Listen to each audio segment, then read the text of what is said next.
உலகத்தில் தலை சிறந்த மாமனிதர் முஹம்மது ரசூலுல்லாஹி ஸல்லல்லாஹு அலைஹி வஸல்லம் அன்னவர்களை அல்லாஹ் பிறப்பதற்காக தேர்ந்தெடுத்த இடம் அந்த மக்கா. அதே போன்று குர்ஆனில் முதல் கட்டமாக குர்ஆனுடைய ஆயத்துக்களை இறக்குவதற்காக அல்லாஹ் தேர்ந்தெடுத்த இடம் அந்த மக்கா. அதே போன்று ஜிப்ரீல் அலைஹிஸ்ஸலாத்து வஸ்ஸலாம் அவர்கள் முஹம்மது ஸல்லல்லாஹு அலைஹி வஸல்லம் அவர்களை முதலாக சந்தித்தது மக்கா.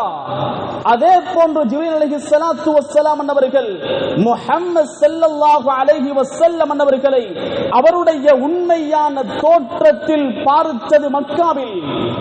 ஸல்லல்லாஹு அலைஹி வஸல்லம் அவர்கள் சொல்லுகிறார்கள், இது மக்காவை பற்றி சொல்லுகிறேன். புகாரியிலே பதிவு செய்யப்பட்டிருக்கக்கூடிய ஹதீஸ். ஸல்லல்லாஹு அலைஹி வஸல்லம் அவர்கள் சொன்னார்கள், அஜியாத் என்ற இடத்தில் ஜிப்ரீல் அலைஹிஸ்ஸலாத்து வஸ்ஸலாம் அவர்கள் வந்து யா முஹம்மத், ஏ முஹம்மதே என்று அழைத்தார்கள். நான் திரும்பி ஜிப்ரீல் அலைஹிஸ்ஸலாத்து வஸ்ஸலாம் அவர்களை பார்த்தேன். ஜிப்ரீல் அலைஹிஸ்ஸலாத்து வஸ்ஸலாம் அவர்கள் வானத்தையும் பூமியையும் நிறைத்திருந்தார்கள். அந்த நேரத்தில் அவரை பார்த்தேன். வலஹு சித்தூன ஜனாகன், 60 இறக்கை கொண்டவர்களாக இருந்தார்கள். அவர் அந்த இறக்கையில் விரிக்க ஆரம்பித்தார்.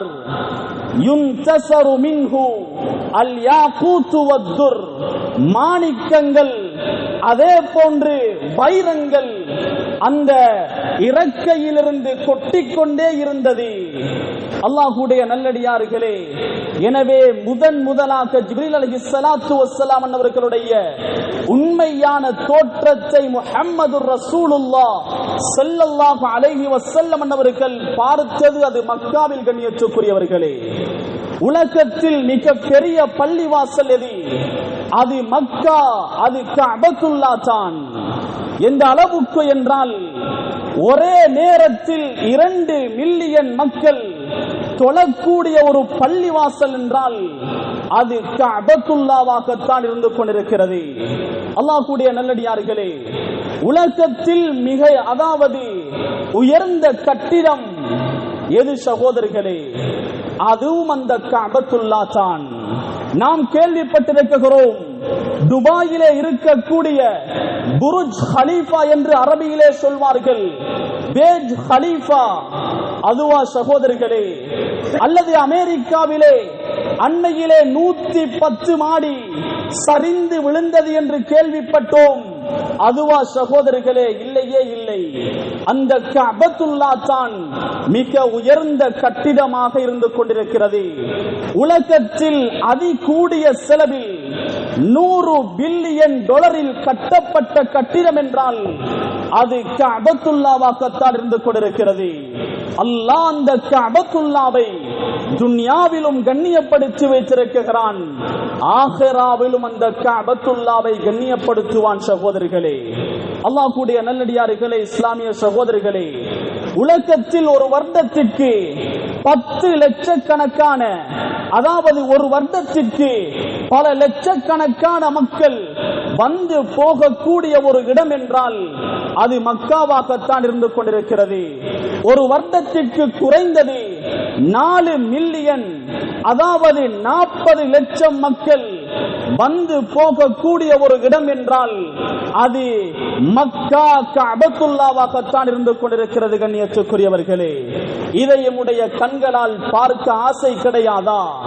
அது மாத்திரமல்ல, உலகத்தில் மிக விலை உயர்ந்த ஆடையை அணியக்கூடியவர் யார்? மிக உயர்ந்த ஆடையை அணியக்கூடியவர் யார்? மனிதனும் அல்ல, அரசனும் அல்ல, ராஜாவும் அல்ல. உலகத்தில் அதிகூடிய ஆடையை அணியக்கூடியது அல்லாஹ்வுடைய கஅபத்துல்லாஹ். அல்லாஹ்வுடைய கஅபத்துல்லாஹ், அந்த ஆடையினுடைய பெருமதி, அந்த கஅபத்துல்லாஹ் அணிந்திருக்கக்கூடிய கேட்டினுடைய எடை எவ்வளவு தெரியுமா சகோதரர்களே? 1300 கிலோ.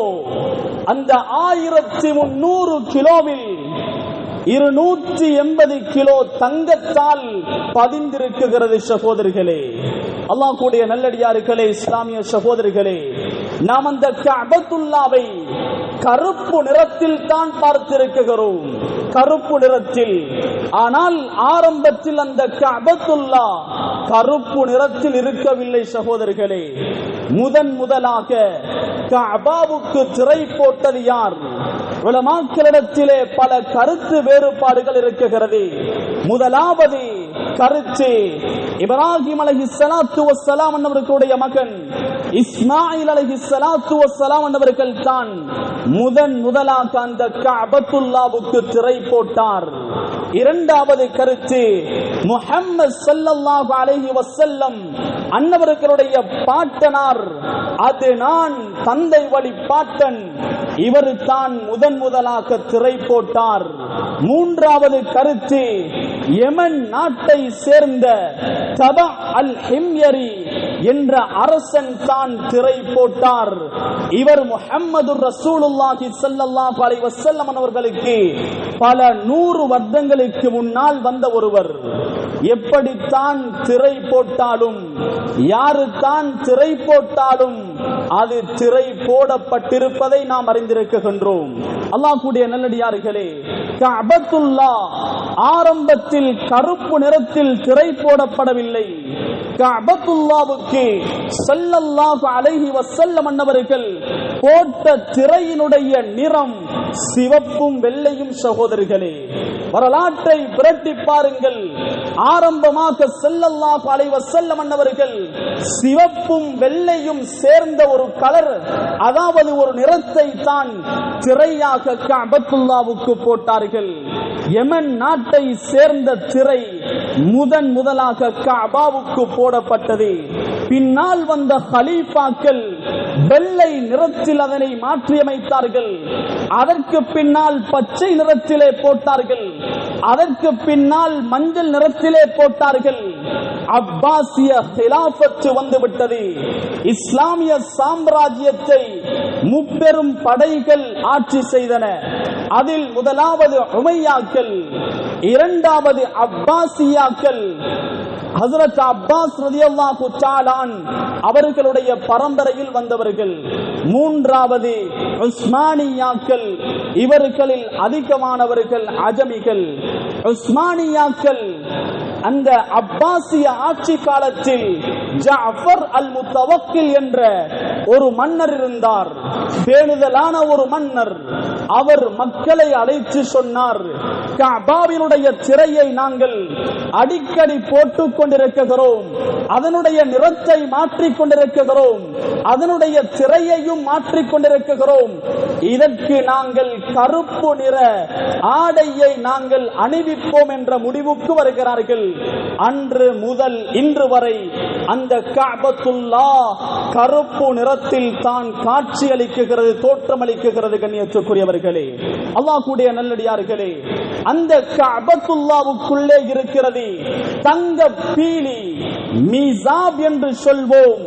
இதை யார் வைத்தது சகோதரர்களே? முதலாக தங்க பீலி மீசாபை வைத்தவர்கள் குறைஷியர்கள். ஆனால் அந்த சந்தர்ப்பத்தில் அது தங்கமாக இருக்கவில்லை. முஹம்மது ரசூலுல்லாஹி ஸல்லல்லாஹு அலைஹி வஸல்லம் அவர்கள் 35வது வயதில் 35 வயதாக இருக்கும் பொழுது அந்த தங்க பீலியை வைத்தார்கள். அதற்கு பின்னர் அப்துல்லாஹ் இப்னு ஜுபைர், அதற்கு பின்னர் ஹஜ்ஜாஜ் வைத்தார். சகோதரர்களே, இப்பொழுது இருக்கும் அந்த தங்க பீலி, இப்பொழுது ஹஜ்ஜுக்கு சென்றால் நாம் பார்க்கக்கூடிய அந்த மீசாப் தங்க பீலி மன்னர் ஃபஹதால் வைக்கப்பட்டது. சகோதரர்களே, அல்லாஹ் கூடிய நல்லடியார்களே, அல்லாஹ் அந்த கஅபத்துல்லாவுக்குள்ளே 3 கற்களை வைத்திருக்கின்றான். 3 கற்களை கஅபத்துல்லாவுக்குள்ளே இருக்கிறது. அதாவது கதவு போடப்பட்டிருக்கிறது. ஆரம்பமாக அந்த கதவு கிட்டத்தட்ட 280 கிலோ தங்கத்தால் உருவாக்கப்பட்ட கதவு சகோதரர்களே. அந்த கதவிலே எழுதப்பட்டிருக்கிறது, சுனிஅ ஹாதல் பாப் ஃபீ அஹ்தில் மலிக் அப்துல் அசீஸ். அப்துல் மலிக் அப்துல் அசீஸுடைய ஆட்சி காலத்தில் போடப்பட்ட கதவு அது சகோதரர்களே. அந்த எழுத்தை இன்று ஹஜ்ஜுக்கு சென்றாலும் பார்க்கலாம். அந்த கதவிலே இருக்கிறது, சுனிஅ ஹாதல் பாப் ஃபீ அஹ்தில் மலிக் அப்துல் அசீஸ் என்று எழுதப்பட்டிருக்கிறது. அல்லாஹ்வுடைய நல்லடியார்களே, அந்த கஅபத்துல்லாவுக்குள்ளே அல்லாஹ் 3 விதமான கற்களை வைத்திருக்கின்றான். அவசரமாக நீண்ட வரலாறு, அவசரமாக முடிக்க வேண்டும், பரீட்சை இருக்கிறது என்பதனால் பேசுகிறேன். அந்த கஅபத்துல்லாவுக்குள்ளே 3 கற்களை அல்லாஹ் வைத்திருக்கிறான். ஒரு கல்லை மாத்திரம்தான் நாம் அறிந்திருக்கிறோம், ஹஜருல் அஸ்வத் கல். அது சுவர்க்கத்திலிருந்து இறக்கப்பட்ட கல் என்று அறிந்திருக்கிறோம்.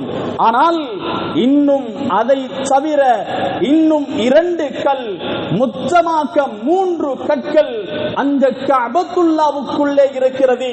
அது 3 கற்களும் சுவர்க்கத்திலிருந்து இறக்கப்பட்ட கல் தான் சகோதரர்களே. ஹஜருல் அஸ்வத் கல் இறக்கப்படும் பொழுது பாலை விட வெண்மையாக இருந்தது. ஸல்லல்லாஹு அலைஹி வஸல்லம் அவர்கள் சொன்னார்கள், பாவிகளுடைய கை படப்பட அந்த வெண்மையான கல் கருப்பாக மாறிவிட்டது. ஃபுகஹாக்கள் சொல்லுகிறார்கள், அந்த வெண்மையான கல்லே பாவிகளினுடைய கை படப்பட கருப்பாக மாறியது என்றால் ஃபுகஹாக்கள் சொல்லுகிறார்கள், உங்களுடைய குழந்தைகளை தொழாதவர்களுக்கு, பாவம் செய்யக்கூடியவர்களுக்கு, பாவிகளுக்கு குறிப்பாக முத்தமிட கொடுக்க வேண்டாம். அந்த முத்தத்தின் மூலமாக அவர்களுடைய உள்ளத்திலே கருமித்தனம் பூத்துவிடும் என்பதாக ஃபுகஹாக்கள் சொல்லுகிறார்கள். கண்ணியத்துக்குரியவர்களே, கல்லே கருப்பாக மாறியது பாவியினுடைய கைப்பற்று சகோதரர்களே. அல்லாஹ்வுடைய நல்லடியார்களே, 2வது கல் அர்-ருக்னுல் யமான், ஹஜருல் அஸ்வதுக்கு பக்கத்தில் அதாவது இருக்கக்கூடிய ஒரு கல் ருக்னுல் யமான். 3வது கல் அதாவது மகாமு இப்ராஹிம், இப்ராஹிம் அலைஹிஸ்ஸலாத்து வஸ்ஸலாம் அவர்கள் ஏறி நின்ற கல் சகோதரர்களே. திர்மிதியுடைய ஹதீஸ், ஸல்லல்லாஹு அலைஹி வஸல்லம் அவர்கள் சொன்னார்கள், அர்-ருக்ன் வல் மகாம், ஹஜருல் அஸ்வதுக்கு அடுத்த பக்கத்திலே இருக்கக்கூடிய அதாவது ருக்னுல் யமானும் வல் மகாம், இப்ராஹிம் அலைஹிஸ்ஸலாத்து வஸ்ஸலாம் அவர்கள் ஏறி நின்ற அந்த கல்லும் யாகூத்தானி மின் யாகூத்தில் ஜன்னா, சுவன மாணிக்கத்தின் கல் என்றார்கள் அருமை நாதர் ஸல்லல்லாஹு அலைஹி வஸல்லம் அவர்கள். கண்ணியத்துக்குரியவர்களே, அல்லாஹ்வுடைய நல்லடியார்களே, இஸ்லாமிய சகோதரர்களே, அந்த 2 கல்லும் சுவர்க்கத்திலிருந்து இறக்கப்படும் பொழுது வெஸ்டும் ஈஸ்டும், அதாவது கிழக்கும் மேற்கும், அதாவது ஒளியால் நிரம்பி இருந்தது. அல்லாஹ் என்ன செய்தான் தெரியுமா? தமஸல்லாஹு நூரஹுமா, அல்லாஹ் அந்த 2 கற்களினுடைய ஒளியை எடுத்து விட்டான். ஏன் காரணம் சகோதரர்களே? அந்த ஒளி இன்று இருக்குமானால் யாரும் ஹரத்துக்குள்ளே போக மாட்டார்கள், யாரும் கஅபாவுக்குள்ளே செல்ல மாட்டார்கள், கண் கூசும். தமஸல்லாஹு நூரஹுமா, அந்த 2 கற்களினுடைய ஒளியை அல்லாஹ் எடுத்து விட்டான் சகோதரர்களே. அந்த மகாமு இப்ராஹிம் என்ற அந்த கல்லுக்கு மேலால் தான் இப்ராஹிம் அலைஹிஸ்ஸலாத்து வஸ்ஸலாம் அவர்களுடைய பாதம் இருக்கிறது சகோதரர்களே. கல்லில் ஏறித்தான் முழு கஅபாவையும் இப்ராஹிம் அலைஹிஸ்ஸலாத்து வஸ்ஸலாம் அவர்கள் கட்டினார்கள்.